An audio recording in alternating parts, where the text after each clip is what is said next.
This is the Lone Crater YouTube. We hope this video helps. In this video, I will explain how to connect a PS4 controller to a computer for Roblox. We'll cover two main methods: a simple wired connection using a USB cable and a wireless setup via Bluetooth. Connecting your controller can significantly enhance your Roblox experience, offering more precise control and a comfortable gaming posture compared to a keyboard and mouse. Let's get started with the first method, the straightforward USB connection. The easiest way to connect your PS4 controller is through a wired USB connection. Simply take a standard micro USB, cable the same one used to charge your controller, and plug one end into the controller and the other into an available USB port on your computer.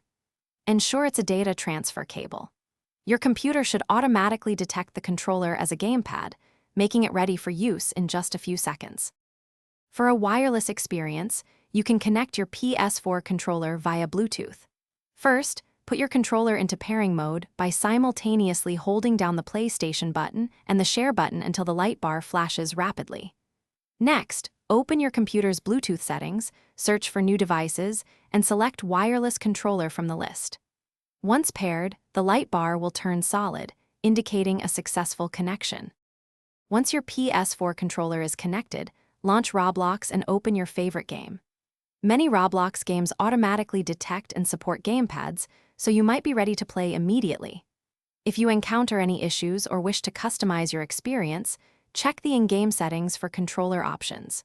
You can often adjust sensitivity, remap buttons, or fine-tune controls to perfectly suit your playstyle, providing a much more immersive experience. Thanks for watching. Consider subscribing if we helped you.